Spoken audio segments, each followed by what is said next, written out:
Hello friends, good evening to all BSc Nursing students and aspirants. So ಈಗಾಗಲೇ ಏನಾಗಿದೆ ಅಂತಂದರೆ ನಿಮ್ಮಗಳಿಗೆ ಮೋಕ್ result announcement ಆಗಿದೆ. Almost ಅದೇ ಒಂದು ಸೀಟುಗಳು ನಿಮಗೆ ಅಲಾಟ್ಮೆಂಟ್ ಆಗ್ತವೆ.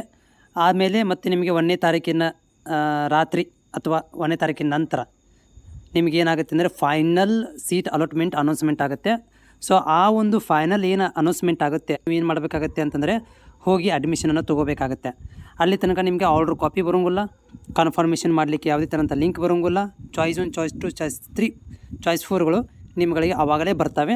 ಸೊ ಈಗ ಯಾರಿಗೆಲ್ಲ ಸೀಟ್ ಸಿಗುತ್ತೆ, ಸೊ ಅಂಥ ಅಭ್ಯರ್ಥಿಗಳು ಯಾವೆಲ್ಲ ಡಾಕ್ಯುಮೆಂಟ್ಗಳನ್ನು ತೊಗೊಂಡು ಹೋಗಬೇಕು ಅನ್ನೋದ್ರ ಬಗ್ಗೆ ಮಾಹಿತಿ ಕೊಡ್ತೀನಿ. ಸೊ ವಿಡಿಯೋ ಪೂರ್ತಿಯಾಗಿ ನೋಡಿ. ಜೊತೆಗೆ ನಮ್ಮ ಚಾನಲ್ಗೆ ಹೊಸಬರಾಗಿದೆ, ಚಾನಲ್ ಸಬ್ಸ್ಕ್ರೈಬ್ ಕೂಡ ಮಾಡೋದನ್ನು ಮರಿಬೇಡಿ. ಸೊ ಇಲ್ಲಿ ನೋಡ್ತಾ ಇದ್ದೀರಿ, ಇವೆಲ್ಲ ಭಾಗಶಃ ವೆರಿ ಇಂಪಾರ್ಟೆಂಟು. ಇದರಲ್ಲಿ ಮ್ಯಾಕ್ಸಿಮಮ್ ಇವೇ ಡಾಕ್ಯುಮೆಂಟ್ಗಳು ನಿಮಗೆ ಕಾಲೇಜ್ಗಳಲ್ಲಿ ಕೇಳಲಾಗುತ್ತೆ. ಸೊ ಇವುಗಳನ್ನು ನೀವು ಡಾಕ್ಯುಮೆಂಟ್ ರೆಡಿ ಮಾಡ್ಕೋಬೇಕಾಗತ್ತೆ ಅಡ್ಮಿಷನ್ ಹೋಗಲಿಕ್ಕೆ. ಒಂದೇ ಡಾಕ್ಯುಮೆಂಟ್ ಏನಂದರೆ ನೀವು KE ಅಪ್ಲಿಕೇಶನ್ ಫಾರ್ಮ್, ನೀವು ಒಂದು ಅಪ್ಲಿಕೇಶನ್ ಫಾರ್ಮ್ ಹಾಕಿರ್ತೀರಿ, KEಗೆ ಫಸ್ಟ್ ಟೈಮ್ ಹಾಕಿರ್ತೀರಲ್ಲ, ಆ ಒಂದು ಅಪ್ಲಿಕೇಶನ್ ಫಾರ್ಮನ್ನು ಇಲ್ಲಿ ತೊಗೋಬೇಕಾಗತ್ತೆ. ಅದ್ರ ಜೊತೆಗೆ KE confirmation fees paid receipt, ಅಂದರೆ ಕನ್ಫರ್ಮೇಷನ್ ಮಾಡಬೇಕಲ್ಲ, ಅಂದರೆ ನಿಮಗೆ ಓಕೆ ನನಗೆ ಇದು ಕಾಲೇಜ್ ಇಷ್ಟ ಆಗಿದೆ ಅಂತೇಳಿ ಫೀಸ್ ಪೇ ಮಾಡಬೇಕಾಗತ್ತೆ. ಸೊ ಅದು ಫೀಸ್ ರೆಸಿಪ್ಟ್ ಬೇಕು. ಜೊತೆಗೆ ಆರ್ಡ್ರ್ ಕಾಪಿ ವೆರಿ ಇಂಪಾರ್ಟೆಂಟ್. ಯಾಕಂದರೆ ಇಲ್ಲಿ ನೋಡಿ, ನೀವು ಕನ್ಫರ್ಮೇಷನ್ ಫೀಸ್ ಪೇ ಮಾಡಿದ ಮೇಲೆ ನಿಮ್ಗೆ ಆರ್ಡ್ರ್ ಕಾಪಿ ಬರುತ್ತೆ. ಸೊ ಅದನ್ನು ಕೂಡ ಪ್ರಿಂಟ್ ತೊಗೋಬೇಕು. ಆಮೇಲೆ 10th marks cards, PUC marks card ಬೇಕು. ಓಕೆ, ಈಗ ಬಂದಿದ್ದರೆ ಒಳ್ಳೆಯದು, ಬಂದಿಲ್ಲ ಅಂದರೂ ಕೂಡ ಆಮೇಲೆ ನೀವು ಸಬ್ಮಿಟ್ ಮಾಡಬೇಕಾಗುತ್ತೆ. ಕಾಲೇಜಲ್ಲಿ ಟೈಮ್ ಕೊಡ್ತಾರೆ ನಿಮಗೆ. ಸರ್ ನಮ್ದು ಇನ್ನೂ PUC ಮಾರ್ಕ್ಸ್ ಕಾರ್ಡ್ ಬಂದಿಲ್ಲ, ಏನು ಮಾಡಬೇಕು ಅಂತಂದರೆ ಸ್ವಲ್ಪ ಟೈಮ್ ಕೊಡ್ತಾರೆ ಯಾರು, ಕಾಲೇಜ್ನವರು. ನೆಕ್ಸ್ಟ್ ಏನಂದರೆ ಒಳ್ಳೆ photo ID proof, Aadhaar card ಬೇಕಾಗುತ್ತೆ. ನಿಮ್ಮದು ಅಡ್ರೆಸ್ ಪ್ರೂಫಿಗೆ Aadhaar card, transfer certificate very important. So transfer certificate ಇಲ್ಲಿ ಬಾಹ್ಯಾಂಡ್ ಅಂತ ಕೊಡೋಂಗಿಲ್ಲ. ಅಡ್ಮಿಷನ್ ಆದಮೇಲೆ ನೀವು ಏನು ಮಾಡ್ಬೋದು, ಇದನ್ನು ತರಿಸಿ ಕೊಡ್ಬೋದು. ಕಾಲೇಜ್ ಟು ಕಾಲೇಜ್, ಅಂದರೆ PU ಕಾಲೇಜಿಂದ ನಿಮ್ಗೆ ಏನಾಗುತ್ತೆ, ಈ BSc ನರ್ಸಿಂಗ್ ಕಾಲೇಜಿಗೆ ಟ್ರಾನ್ಸ್ಫರ್ ಆಗುತ್ತೆ. ಬಟ್ ಇದ್ದರೆ ಒಳ್ಳೆಯದು, ಇಲ್ಲಾಂದ್ರೂ ಕೂಡ ನೀವು ಟ್ರಾನ್ಸ್ಫರ್ ತೊಗೋಬೋದು. Next very important, caste income certificate. SC ST ದವರಿಗೆ ಬೇರೆ ಬರುತ್ತೆ, ಕಾಸ್ಟ್ ಬೇರೆ, ಇನ್ಕಮ್ ಬೇರೆ ಬರುತ್ತೆ. ಬಟ್ ಅದರ OBC ಅಭ್ಯರ್ಥಿಗಳಿಗೆ ಕಾಸ್ಟ್ ಇನ್ಕಮ್ ಒಂದರಲ್ಲೇ ಬರುತ್ತೆ, ಅದು ಬೇಕು. ಜೊತೆಗೆ ರೂರಲ್, ನೀವು ಏನಾದರೂ ಗ್ರಾಮೀಣ ಅಭ್ಯರ್ಥಿಯಾಗಿದ್ದರೆ 1 to 10 ತನಕ ರೂರಲ್ ಸರ್ಟಿಫಿಕೇಟ್ ಬೇಕು. ಕನ್ನಡ ಮೀಡಿಯಮ್ 1 to 10 ತನಕ ಕನ್ನಡ ಮೀಡಿಯಮ್ ಸರ್ಟಿಫಿಕೇಟ್ ಬೇಕು. ಇದು ಎದಕ್ಕೆ ಬೇಕಂತಂದರೆ, ನೀವು ಸೀಟ್ ತೊಗೊಂಡಿದ್ದರೆ, ರೂರಲ್ಲೇ ಸೀಟ್ ಸಿಕ್ಕಿದರೆ, ಕನ್ನಡ ಮೀಡಿಯಮಲ್ಲೇ ಸೀಟ್ ಸಿಕ್ಕಿದರೆ, ಸೊ ಇವನ್ನ ತೊಗೋಬೇಕಾಗತ್ತೆ. ನೆಕ್ಸ್ಟು ಹೈದರಾಬಾದ್ ಕರ್ನಾಟಕ ಅಭ್ಯರ್ಥಿಗಳು HK ಏನಾದ್ರು ರಿಸರ್ವೇಷನ್ ಮಾಡಿಸಿದರೆ ಮಾತ್ರ, ನೀವು HKದಲ್ಲಿ ಸೀಟ್ ಸಿಕ್ಕಿದರೆ ನಿಮಗೆ ಹೈದರಾಬಾದ್ ಕರ್ನಾಟಕ ಸರ್ಟಿಫಿಕೇಟನ್ನು ಕೊಡಬೇಕಾಗತ್ತೆ.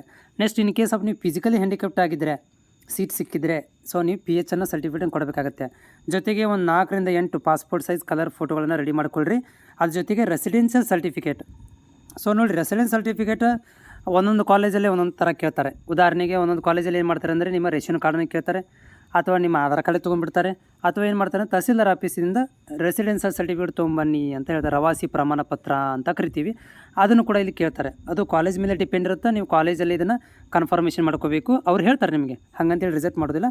ಜೊತೆಗೆ ಇಲ್ಲಿ ನೋಡಿರಿ, ಮೆಡಿಕಲ್ ಸರ್ಟಿಫಿಕೇಟ್, ಇದು ಒಂದಷ್ಟು ಕಾಲೇಜಲ್ಲಿ ಕೇಳಕ್ಕೆ ಹೋಗೋದಿಲ್ಲ, ತಲೆ ಕೆಡಿಸ್ಕೊಳ್ಳೋದಿಲ್ಲ. ರೆಪ್ಯೂಟೆಡ್, ಉದಾಹರಣೆಗೆ JSS ಕಾಲೇಜ್ ಇರ್ಬೋದು.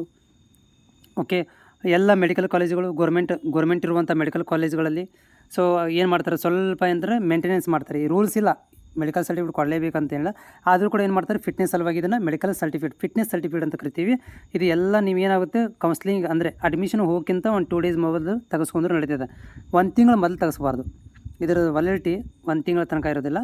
ಸೊ ಜಸ್ಟ್ ನೀವು ಒಂದು 2-3 days ಬಿಫೋರ್ ಮೆಡಿಕಲ್ ಸರ್ಟಿಫಿಕೇಟನ್ನು ತಾಲೂಕು ಅಥವಾ ಜಿಲ್ಲಾ ಆಸ್ಪತ್ರೆಗಳಲ್ಲಿ ಹೋಗಿ ತೆಗೆಸ್ಕೋಬೋದು. ಸೊ ಇಷ್ಟು ಏನಂದರೆ ಡಾಕ್ಯುಮೆಂಟ್ಗಳು ನೀವು ರೆಡಿ ಮಾಡ್ಕೋಬೇಕಾಗತ್ತೆ. ಇದರಲ್ಲಿ ನೀವು ಯಾವುದು ಅಪ್ಲಿಕೇಬಲ್, ಭಾಳ ಇದಾವೆ ಇದರಲ್ಲಿ ನಿಮ್ಮದು ಯಾವ್ದು ಅಪ್ಲಿಕೇಬಲ್ ಆಗುತ್ತೆ ಅವುಗಳನ್ನು ಮಾತ್ರ ಇಲ್ಲಿ ನೀವು ಏನು ಮಾಡಬೇಕು, ರೆಡಿ ಮಾಡ್ಕೋಬೇಕು. ಅದ್ರ ಜೊತೆಗೆ ಮ್ಯಾಕ್ಸಿಮಮ್ ಒಂದು 2 ಸೆಟ್ ಜೆರಾಕ್ಸ್ ಮಾಡಿಸ್ಕೊಳ್ರಿ. ಅದರ ಮೇಲೆ ಅಟೆಸ್ಟೇಷನ್ ಮಾಡಿಸ್ಕೊಳ್ಳಿ. ಸಂಬಂಧಪಟ್ಟಂಥ ಒಂದಷ್ಟು ಹೆಡ್ ಮಾಸ್ಟ್ರು, ಪ್ರಿನ್ಸಿಪಾಲ್ಗಳಿಂದ 2 ಸೆಟ್ ಜೆರಾಕ್ಸ್ಗಳನ್ನು ಮಾಡ್ಕೊಳ್ಳಿ. ಆಮೇಲೆ ಎಲ್ಲ 1 ಸೆಟ್ ಒರಿಜಿನಲ್ಗಳನ್ನು ತೊಗೊಂಡು ನೀವು ಅಡ್ಮಿಷನ್ಗೆ ಹೋಗ್ಬೋದು. ಮತ್ತು ಜೊತೆಗೆ ಫೀಸನ್ನು, ಸೊ ಫೀಸ್ ನೋಡಿ, ಗೌರ್ಮೆಂಟ್ ಕಾಲೇಜ್ ಆದರೆ 750 ರೂಪಾಯಿ, 10,750 ರೂಪಾಯಿ ಇರುತ್ತೆ. ಓಕೆ, ಇಷ್ಟು ರೆಡಿ ಮಾಡ್ಕೊಂಡು ನೀವು ಕಾಲೇಜಿಗೆ ಅಡ್ಮಿಷನ್ ಹೋಗ್ಬೋದು.